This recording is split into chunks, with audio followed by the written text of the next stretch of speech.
Every Minnesota license plate says the same thing. 10,000 lakes. It has said it since 1950. Every car, every truck, every vehicle registered in the state for the past 74 years has carried that number across its rear bumper like a point of pride. What the license plate does not say is this. In the 70 years before it was printed, the state of Minnesota was running the largest lake destruction operation in American history. Legally, with federal funding, with official survey teams, under acts of Congress passed specifically to make it possible. The state that built its entire identity around water spent the better part of a century systematically destroying it.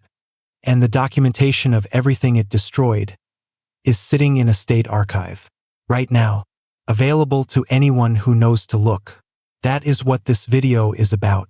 Minnesota has more water than most people understand. Not 10,000 lakes. The actual Minnesota DNR database lists over 117,000 bodies of water in the state. If you count every lake and wetland basin 10 acres or larger, the number is 14,380. If you lower the threshold, it climbs past 20,000. 10,000 is a marketing number.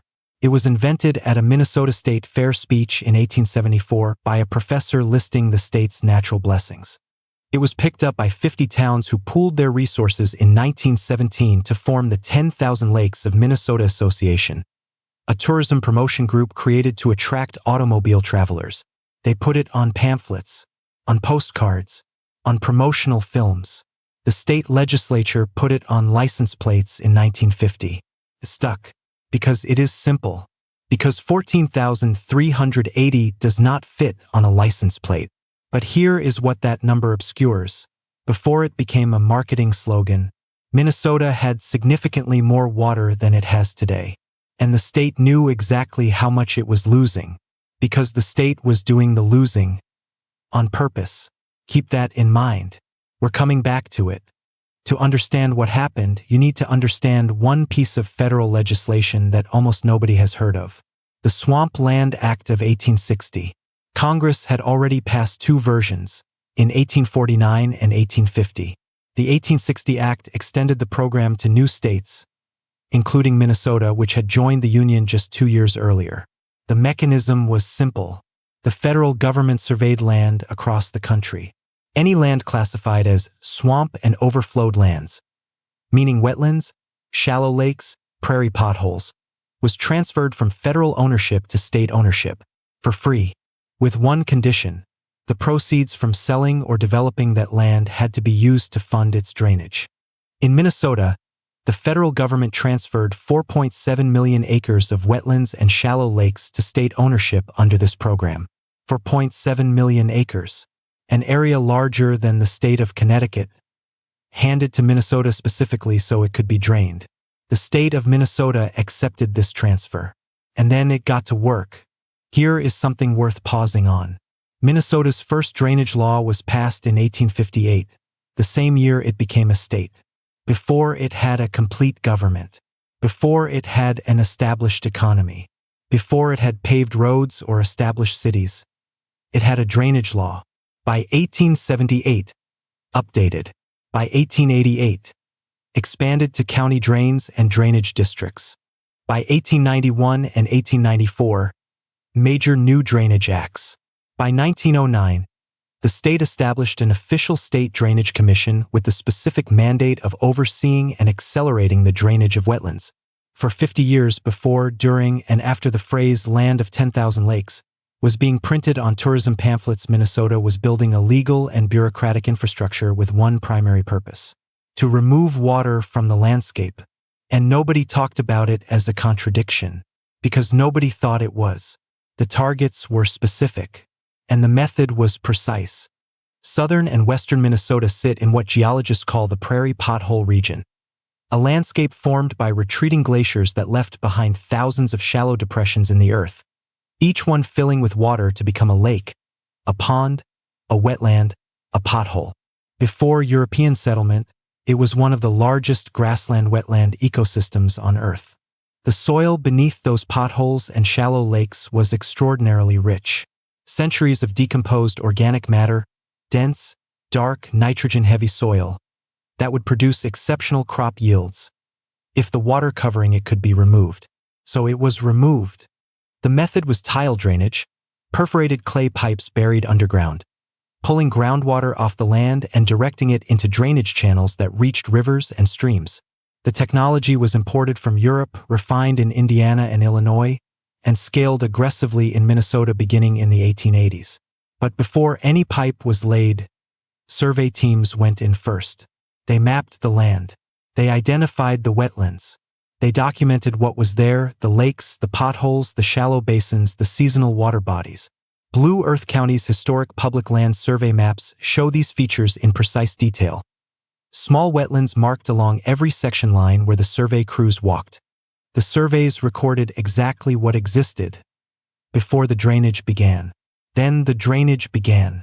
A Minnesota legislative report describes what followed as a frenzy of tiling and ditch digging.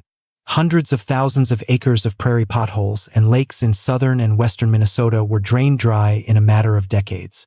Bear Lake in Lowville Township, actually a complex of 4 interconnected lakes covering 6,000 acres, drained in 1915. This bed became farmland. Central Lake in Murray County, drained. Rat Lake, drained. Dozens of named bodies of water and hundreds more too small to receive names simply ceased to exist. Swan Lake in Nicollet County came close. Local farmers fought all the way to the state Supreme Court to have it drained. They lost barely. Swan Lake is today described by the Minnesota DNR as the poster child for how good a lake can be. Most of the lakes around it did not survive. Now, here is the number that stops most people. Minnesota originally received 4.7 million acres of wetlands under the Swampland Act. Today, 1.546 million acres of that original grant remain under any form of public management. More than 3 million acres of documented, surveyed, recorded water is gone. In the broader prairie pothole region, a 1988 report to Congress found that only about 7 million of the original 20 million acres of prairie wetlands remained. 13 million acres, an area larger than West Virginia, converted to agriculture since European settlement. In Minnesota specifically, Ducks Unlimited has documented that more than 90% of the state's prairie potholes have been lost to drainage and conversion. More than 90% of the entire prairie wetland ecosystem of southern and western Minnesota, the landscape those first survey teams walked through and mapped, less than 10% remains. And between 1945 and 1953 alone, after World War II, with grain prices high and the federal government actively subsidizing agricultural expansion, an estimated 350,000 additional prairie potholes were drained in southern and western Minnesota. 350,000 in 8 years, with federal subsidies, while the tourism pamphlets were printing land of 10,000 lakes. In Minneapolis, the process was more visible and more personal. When European settlers arrived, Minneapolis had dozens of lakes and ponds within what would become the city limits, formed by the same glacial retreat that shaped the broader landscape. Ice chunks buried under debris, melting over thousands of years, leaving behind basins that filled with water. The Minneapolis Park Board was created in 1883. In the 50 years that followed, it drained 11 bodies of water within city limits. Langford Lake, 10 acres, part of the Bridal Veil Creek watershed, first mapped as Rocky Lake, gone. Partridge Pond, 2 acres beside the University of Minnesota campus, gone. Lake Minnehaha, significantly reduced. Others filled, graded, converted to streets and neighborhoods. The reasoning, documented in Park Board records, to our early Park Board presidents, wetlands were mostly considered as inconvenient places where mosquitoes thrived. That was the governing logic. Not malice, not a cover-up. Simple utilitarian dismissal of an ecosystem that was not yet understood to be valuable. Water as obstacle, water as problem, water as something to be gotten rid of. The same logic operating across the state at every scale for decades. A farmer named Charles Swan made it explicit. In 1913, the Lake Wilson Pilot newspaper quoted him on the subject of the lake on his property in western Minnesota. He said, The progressive farmers out there feel that the time has come when they can no longer afford to have a duck and rat pond represent a part of their farms when it can and will represent the best paying part. He wanted his lake gone. He wanted the soil under it. He wanted the yield. He was not unusual. He was speaking the consensus of an agricultural culture that had been told by its government, supported by federal law, encouraged by every economic incentive available, that water on farmland was a problem to be solved.